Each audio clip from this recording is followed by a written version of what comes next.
Do y'all see what this says? I'm increasingly hearing of recent homeowners turning to parents for loans to avoid foreclosure. These are around $150,000 households. This is $150K on income, folks. The housing market is atrocious, AKM says. COVID's lasting impact will be a cost of living crisis engineered by a reckless Federal Reserve and Congress. That is unbelievable, but I guess it makes sense considering the comment that I just read here that says Florida and Texas are imploding, the worst foreclosures ever, and violent crime at an all-time high. Red states? Well, besides all the bad news, there's some good news. And in fact, this news may actually make it so that people don't have to ask their parents to borrow money or face foreclosure. It's something that I never thought I would see happen. And depending on what happens once this bill moves to the House of Representatives, this could be unprecedented. However, really and truly, all it really boils down to is that Congress is bending the knee to President Trump's sound logic and unbelievably incredible policy of making America great again. It's so early to say this, but it's almost like they've finally given up and have come to grips with the fact that even with the media on their side, it's kind of hard to deny the truth. What we just saw is the Senate passing no tax on tips 100-0.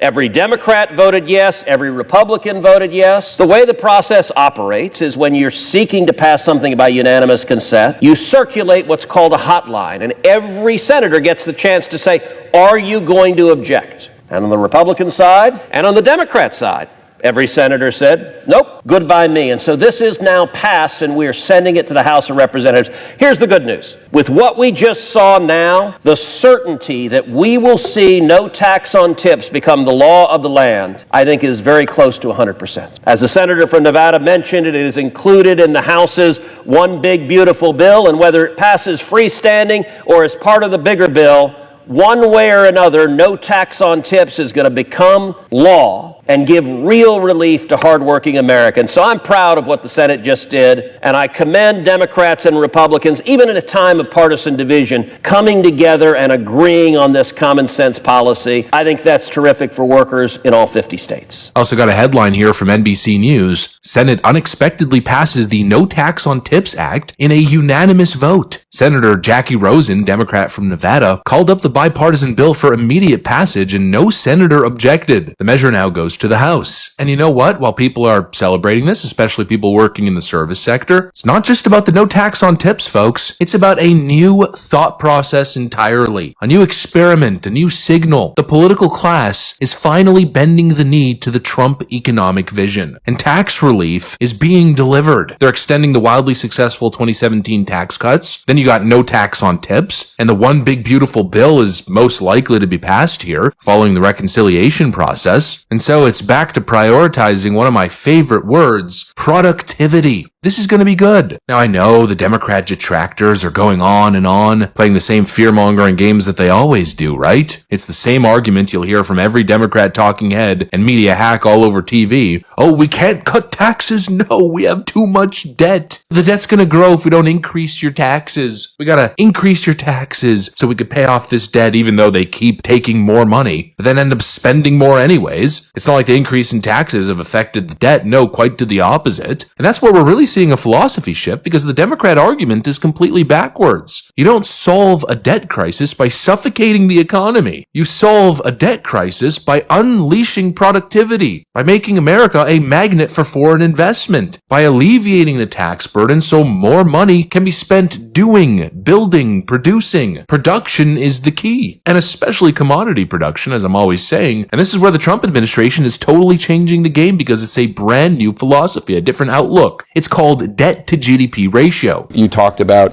our debt being on an unsustainable path earlier this month. Won't this bill just make it worse? There are several components there.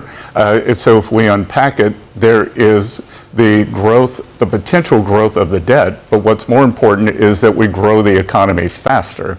So what we've seen under the past 4 years, and what we inherited, I inherited 6.7% deficit to GDP, which was the highest deficit when we were not at war, not in a recession. So we've been trying to bring down the spending, and we are going to grow the revenue side. So we are going to grow the GDP faster than the debt grows, and that will stabilize the debt to GDP, which even Secretary Yellen and I agree is the most important number. So when in the first Trump administration, you were not a part of it, but obviously President Trump was, there were tax cuts passed, and the Committee for a Responsible Federal Budget says that those tax cuts added $2.5 trillion to the national debt and did not, there's always a hope that it will bring about so much revenue growth that it will pay for itself, but that didn't happen. Well, we also had something called COVID, so there was a rescue plan. This is separate from that, though. I'm aware of the COVID trillions. But the CBO scoring was about $1.5 trillion off. And again, what matters is the growth. And during President Trump's first term, up until March of 2020, we had very high non-inflationary growth. And that's what I think we can have again this time.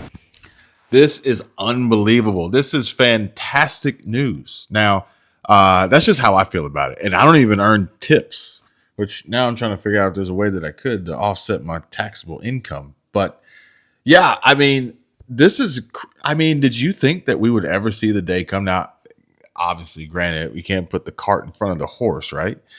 It still has to go through the House. And, what do you guys think is going to happen next? I guess, what do you think is going to happen next with the big, beautiful bill? What do you think is going to happen next to taxes on tips? And what do you think is going to happen next with the media and how they want to portray it or spin it in the interim or even maybe after it's passed? I guess the crazy part is there would be no reasonable way that the media or anyone could spin this. I mean, I guess they could try to spin it as a negative like Jake Tapper just did, but he immediately got shut down by Scott Bessent. So there's that. But I don't see how or why you would want to negatively impact workers by taxing them more. Like literally, if you're going to want to run a winning campaign, you're going to want to run on lowering taxes. And that's exactly what President Trump just did. So now what's next? Oh, well, you know what's next. Social Security. No tax on Social Security. Look, let's not get too far ahead of ourselves here, but this is ending the day on a high note. I hope you guys enjoyed this. If you like this video, hit the thumbs up.